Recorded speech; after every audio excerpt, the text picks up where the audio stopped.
And that wasn't the only apt analogy from the Buckeye offensive coordinator, Chip Kelly, also saying players were like tea bags. You never know what you got until you put them in hot water. Tony Gerdeman, never in hot water. He joins us now from BuckeyeHuddle.com. Gerd, thank you for joining with us. Thanks for having me. Let's begin with the offense. As Ryan Day, when asked if they had found their identity after the Western Michigan victory, said he liked what he saw, good balance, good mix, good energy, but it's still a long way from where they want to be.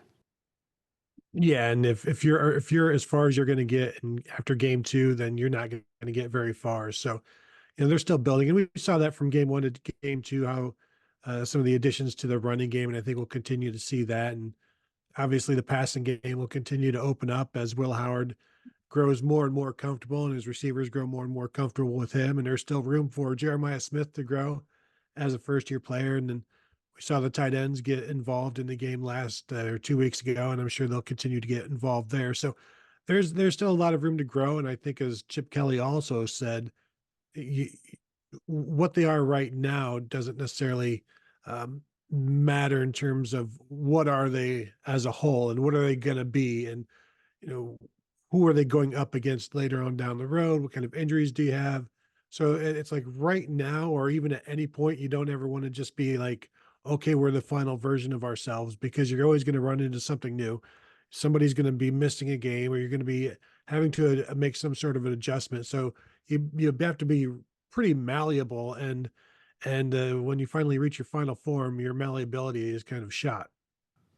You mentioned the tight ends. Cade Stover had his strengths, had his weaknesses, but they never really developed a lot of depth behind Cade Stover the last couple of years. That is no longer the case, and that's opening up what they can do from a playbook perspective as well. Yeah, and we saw 3 tight ends on the field a few times there in the previous game against Western Michigan. And we're going to continue to see them utilized more in the passing game. I think only 1 or 2 targets, maybe 1 target in the first game, and then quite a few more after that in the second game.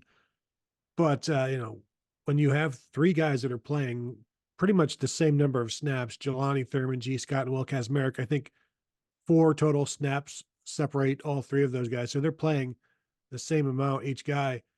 And when you can do that, then you can pretty much throw anybody out there and throw them together. But I am interested to see if one of those guys begins to distance themselves over the course of the season. And if these guys who are combining for 70 snaps per game right now, if one of them ends up being the 35 snap guy and the other 2 share the other 35.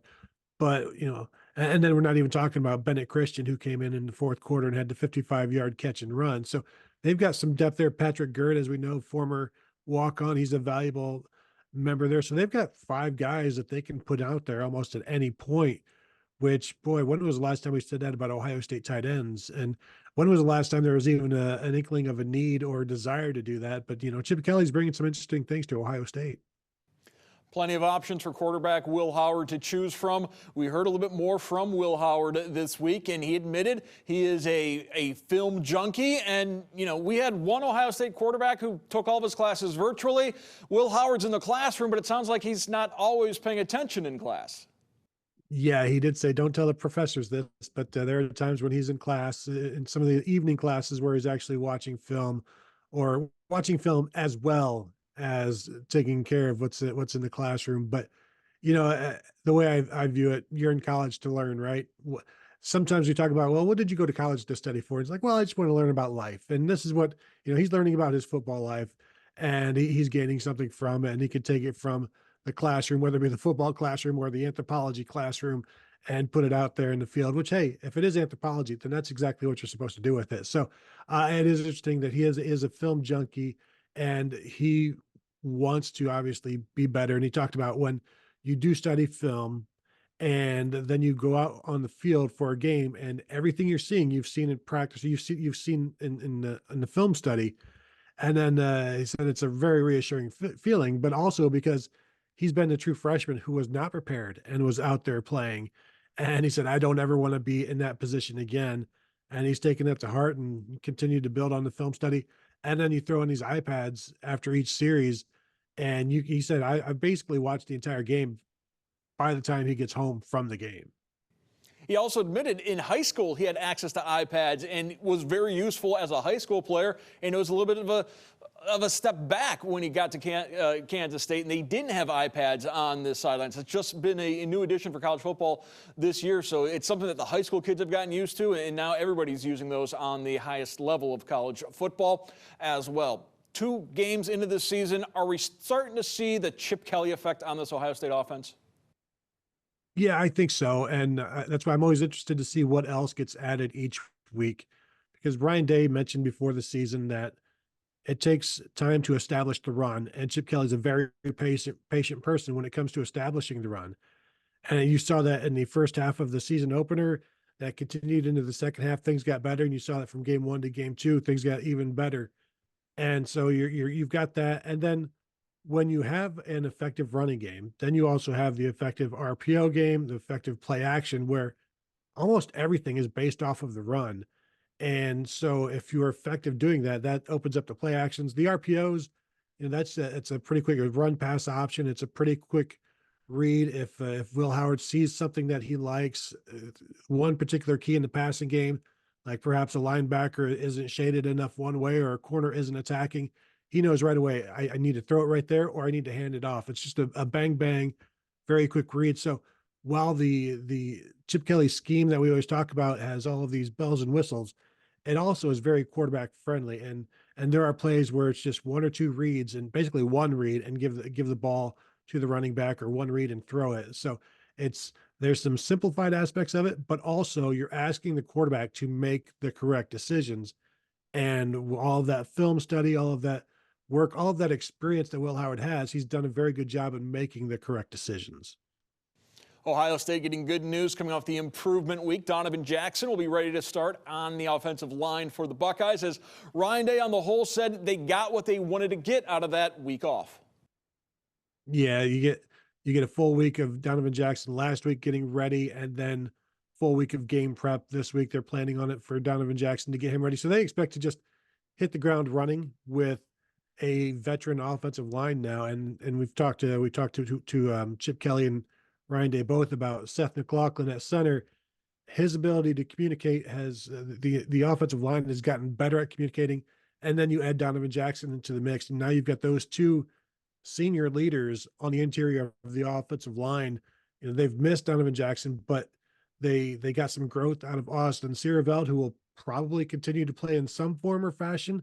It's hard to play 6 offensive linemen regularly, but the depth that they've built without Donovan Jackson has been a plus that will go on to help them down the road. But I'm fascinated to see what Donovan Jackson's addition does to the running game and how much better it makes them, because I don't think it's going to hurt. So you get another potential All-American in there, and a guy who's seen plenty and done plenty and just continues to add more senior leadership and calm up front. We also got a glimpse as to what it would be like to watch a football game with Ryan Day, aside from that perhaps drives his wife and son a little bit crazy. Yeah, it's one of those things where Ryan Day talks about how Saturday he watched some games, and the games, the noon games, and nowadays you can watch multiple games at the same time, and he's always going through all of these coaching decisions as he's watching them in real time on television. And he's just talking out loud what he's going to do. And his wife, Nina, and his kids all have to, if they're watching the game with him, they have to go through it with him, as well as he's talking out loud about what he would do or the thought processes all going on. So it's interesting that it's one of those humanizing moments where it's like, oh, he's just like us. He also questions what other coaches are doing and what other players are doing. So I guess he's just saying it's okay to criticize what we see on television. And his son RJ, a high school quarterback prospect as well, perhaps getting even more of an education watching those games at home with dad. Marshall coming into the Horseshoe on Saturday. It's a 1-1 Thundering Herd team, but for the 3rd straight game, Ohio State with an overwhelming talent disparity against their opponent. Yeah, and Marshall likes to push the ball with the passing game. They're going to be aggressive. Ryan Day talked about how they'll come in and they're just, they're not here just to collect a check. They're going to take their swings. So, Ohio State has to be ready. It'll be a good test for the secondary. And really, it'll just be good for everybody to get back on the field. And, and get their legs back under them, because they were in a really good spot those first 2 games. They didn't want to be taking a break for an entire week. So now they got to try to pick up where they left off, because this is the start of basically the rest of the season, and it's going to get progressively more difficult all the way up until that trip to Eugene in about a month. Officially, it is the second meeting between Ohio State and Marshall, as the 2010 season opener vacated because of Tatgate, but you can't tell Dane Sonsenbacher and Brian Roll that Thursday game never happened. Tony Gerdeman, thank you so much for joining us. Thank you for having me.